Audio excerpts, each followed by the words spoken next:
Hi everyone, welcome to my week 3 presentation discussing compensation in the workplace.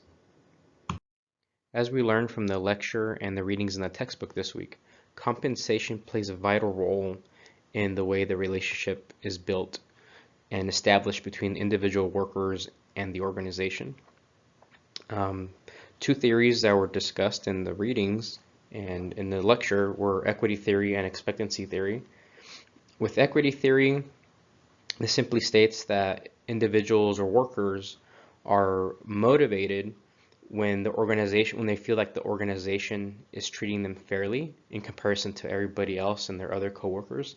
So if an individual feels that they're being treated fairly and equally amongst everyone else, then they don't feel like they're being shorthanded. So it motivates them to keep doing their jobs to their fullest potential. And then there's expectancy theory, where an individual's actions are based on what they perceive to be a benefit to them in the long term.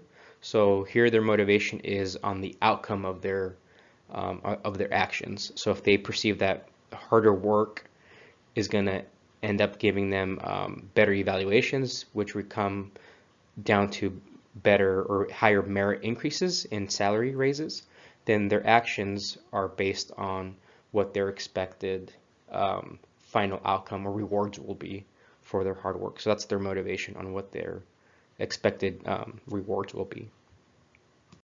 So issues on compensation is usually the biggest contributor to employee discontent in the workplace. So for my example on how discontent can arise within the workforce, I myself work at a water municipality and I work under the operations department. And here at the job description on the top right shows the salary range for the ops technician title from very entry level position to topped out position. And there are 8 different departments under the operations title. So we have electricians, mechanics, collection system, water treatment operators, wastewater treatment operators, and water production, water distribution. So there's 8 different departments, each with their own individual staff members with specific duties and whatnot. So here for my example, I put 3 of the different departments up here. So we have Ops Tech 2 for the water production meter reader personnel. We have Ops Tech 2 for wastewater treatment plant operator, and we have Ops Tech 2 electrician. So depending on which one of these individuals you're talking to, they might believe that their job is very important and it justifies the amount that they're getting paid. But if they start comparing to one another with themselves, then there might be some discontent. So here, Ops Tech 2 meter reader, yeah, they're out in the field, constantly having to deal with customers and complaints, sometimes having to deal with loose, dogs that are out and about and possibly might get bit.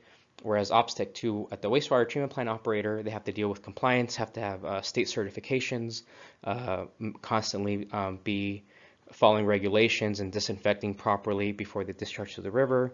And electricians, they're constantly working with live wires, possibility of arc flashing, very dangerous work environments.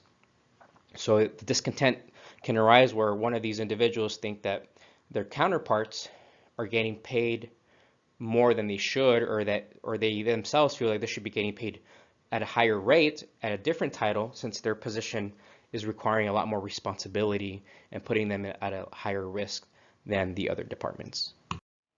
Thank you for watching my presentation. I hope everyone has a relaxed and safe holiday weekend.